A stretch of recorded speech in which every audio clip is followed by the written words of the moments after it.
Well, howdy, Broncos country. Obviously, not good news for the Denver Broncos, falling 23 to 26 to the New England Patriots on Christmas Eve night off a walk-off field goal by the Patriots. A really, really heartbreaking way to lose the game. The Broncos had that third quarter collapse and then the fourth quarter comeback, but ultimately it ended up falling short there. Right off the bat, I wanted to address the final play sequence there for the Denver Broncos, that final drive there defensively where they ended up giving up those big chunk plays from Bailey Zappi to Devontae Parker with PS2 in coverage. That was the big play right there. But there was some controversy as to why Sean Payton took timeouts. The first one he took with 52 seconds left, and the second one he took with 47 seconds left, when it was pretty clear that the Patriots were content running the clock out and basically playing for overtime. The timeout that I feel like got a lot of people upset was the one prior to the third down and three play from the 26-yard line, because if they don't get that, then I think personally, the reason why Sean takes that timeout there is because if they don't get it, then obviously you're going to have a chance to get the ball back in that situation. You've got one timeout. Unfortunately, the thought process was sound, the execution was not, as you end up giving up a 27-yard chunk play from Devontae Parker. Pat Surtain had good coverage, but Devontae Parker made a better catch, it felt like. When Devontae Parker is out physicaling your best corner, and he did it twice in that game, you're not going to have the results you're looking for. So the thought process from Sean Payton, I felt like, was sound, taking those timeouts there, because you play to win the game. You don't play for a tie. And when you have a chance to get a tie, or when you have a chance to win the game, you do it. When you have time left to go downfield and kick a game winning field goal, you absolutely do it. I mean, I know that there would be a lot of people in Broncos country that would have been upset if the Broncos do end up going to overtime, they don't get the ball back, and then New England goes downfield and they win the game on their first possession. I feel like the Broncos would have been a lot more content taking their timeouts in that situation, because at least you tried to give yourself a chance to win the game. If you really want to point to it, they go 3-and-out on the possession prior to that, when they really could have run almost all the clock down that they needed to and kicked that field goal with zeros left on the clock. So this is the drive right here that I feel like you should point to, rather than Sean Payton trying to take the timeouts. I understand fans are frustrated because they didn't get the chance to go to overtime, but even if you go to overtime in that situation, you're not guaranteed to win the game. For me, this is the higher percentage chance that you have to win the game, is by taking those timeouts. I don't hate that decision. I didn't hate it at the time, and I don't hate it now. But what I do hate is how the Broncos overall performed in that game. And it started on the opening sequence where you get a fumble on the first play from scrimmage, a turnover, a gift in the red zone, and offensively you do nothing with it. Third down and goal, and basically it should have been an interception, but it ended up being an incomplete pass because the defender couldn't hold on to it. And then fourth and goal, you go for it and you end up getting stuffed. I remember screaming at Sean Payton to take the points there, because that is ultimately the difference in this one. If you had taken the points, you would have probably gone to overtime and had a chance to win it. That was the difference. Also, you think obviously in a Marvin Mims muffed kickoff twice there in that third quarter. Literally, he drops it, picks it up, and then drops it again. It was embarrassing by Marvin Mims, that play. And that for me is a showcase as to why Marvin Mims isn't seeing more playing time. That, and he's not getting open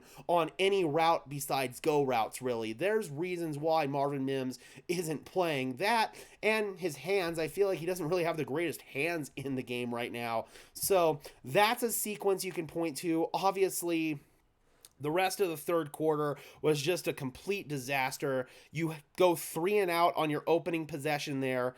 It all starts off with a sack on the opening possession there on the opening play of the second half. It was embarrassing. You give up a Patriots touchdown after that. So the Patriots go up 9-7. They missed the PAT. Denver's got a chance after that, but you go back-to-back punts. Finally, you end up getting the touchdown. Then you end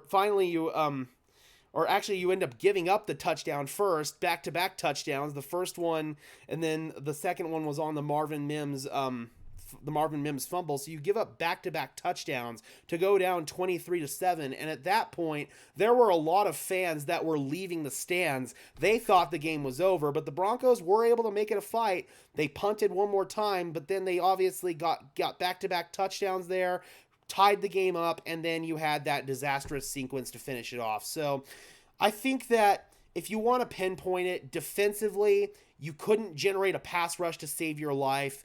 We really struggled tackling. We gave up way too many big chunk plays in the passing game. I think about Ezekiel Elliott hurtling over Jaquan McMillan. I think about twice Pat Surtain got mossed by freaking Devontae Parker, who's a receiver that can't create any separation. He's somebody that basically has to win on 50-50 balls, and he did it twice against Pat Surtain. I think about a drop pass from Marvin Mims, or no, it was Brandon Johnson there in the second quarter. That was a brutal dropped pass that would have extended a Broncos offensive drive. I think about, sheesh, man, way too many sacks in this game that were given up. Russell Wilson, some of them were on him. A lot of them, though, were just on the offensive line getting absolutely careened up front. You gave up 5 sacks on the day. You had 2 killer turnovers. One of them was Javonte Williams fumbling, although I thought that Ben Powers jumped on top of that ball, and then they're making us relive that kick. I'm trying to pause it. There we go. But I thought personally that Ben Powers had fallen on top of that fumbled ball, but it didn't matter at the end of the day. The Patriots got the ball, and they got a touchdown out of it, if I'm not mistaken. So, yeah, man, overall, it just wasn't good enough any facet. And although the Broncos are not mathematically eliminated from the playoffs, they now would need 4 teams to collapse in order for them to get there. The Broncos are most likely not going to make the playoffs. Coming over here, let's just take a look at some of the stats from this game. Russell Wilson, I actually didn't think played all that bad, considering especially with the bad pass protection and receivers just not getting open after Cortland Sutton got knocked out of the game with a concussion. He was 25 for 37 for 238 yards and 2 touchdowns. Obviously took 5 sacks, had an ESPN QBR of 49.8, which is kind of middle of the pack, and then a passer rating of 103.2. The Broncos' run game, I felt like just was disappointing, to say the least. Javonte Williams, 11 carries, 24 yards. Patriots really sold out to try to stop the run. But the question becomes, why didn't we see more of Samaje Perine in this game? I mean, Perine has 5 touches on the entire game. 1 in the run game and then 4 in the pass game. That's inexcusable. You've got to get Perine more involved. I mean, they got Jaleel involved, which was nice to see, but the run game was completely disappointing for the Denver Broncos on the day, even with the Patriots really selling out to stop it. And then receiving, Marvin Mims, 3 catches for 63 yards. Brandon Johnson, 3 catches, 47 yards and a touchdown. Lucas Kroll caught a touchdown, which was really cool to see.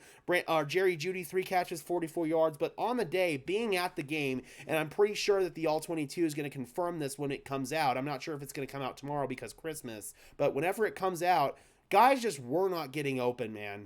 Not at all. The Broncos, when Cortland Sutton went down, they lost any chance at all of really generating an offense. I was surprised that they were able to generate something on offense there in those final couple possessions in fourth quarter. But at the end of the day, it didn't matter. You couldn't execute on that final chance that you had, and that's why you ended up losing this game.